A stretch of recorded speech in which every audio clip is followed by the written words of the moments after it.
Il peut être considéré comme ce que l'ombre représente pour l'homme.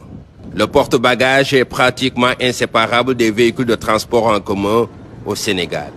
Gare routière de Ziguinchor, nous sommes à la mi-journée.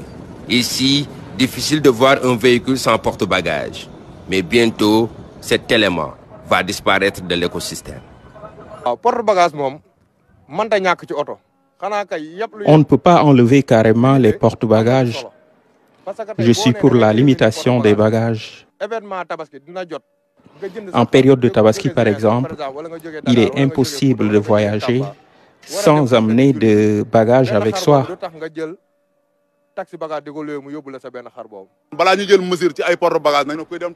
En décidant d'enlever les porte-bagages, les autorités devraient aussi penser au prix du transport. La mesure est claire.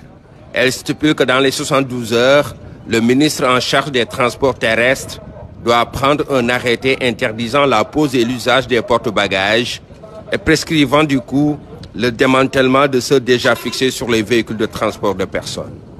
À Ziguinchor, les responsables de la gare routière apprécient.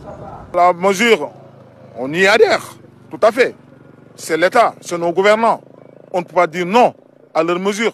Mais seulement, cette mesure a été trop brutale et précipitée. Ça devait être l'objet d'une discussion avec même les acteurs.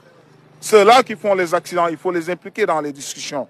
Mais pourquoi ces porte-bagages, que les services techniques disent que ça n'a jamais été l'objet d'une validation au niveau des transports publics de voyageurs? Pourquoi ils le laissent? Et c'est Versailles. Pourquoi encore? Une interrogation qui ne manque pas de réponse. Mais la mesure ne concerne pas seulement les transporteurs sénégalais. C'est pourquoi nous nous sommes rendus à Oumpak, à la frontière avec la Guinée-Bissau. Sur place, les transporteurs guinéens sont prêts à respecter toute disposition d'un pays voisin. C'est une disposition à respecter, mais ça sera très compliqué, car un client ne peut pas venir jusqu'à la frontière pour ensuite se débarrasser de ses bagages. Mais on n'a pas le choix. J'emprunte beaucoup cet axe. Donc, en tant que chauffeur, je dois veiller à la sécurité de mes clients.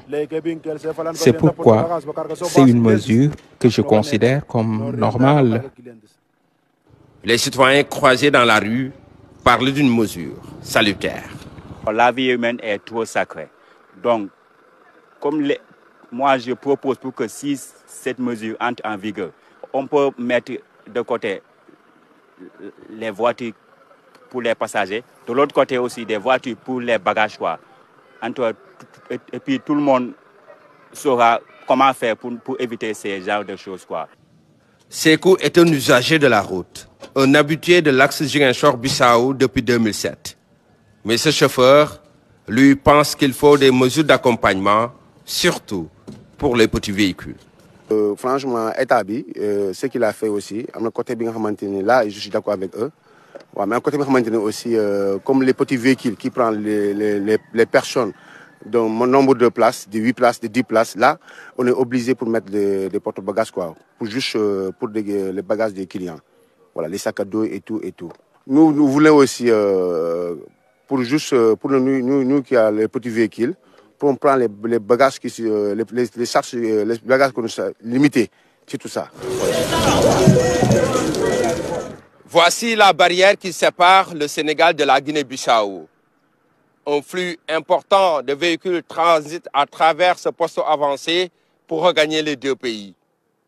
Et déjà, les usagers de cette taxe sont informés par rapport aux nouvelles mesures prises par les autorités sénégalaises.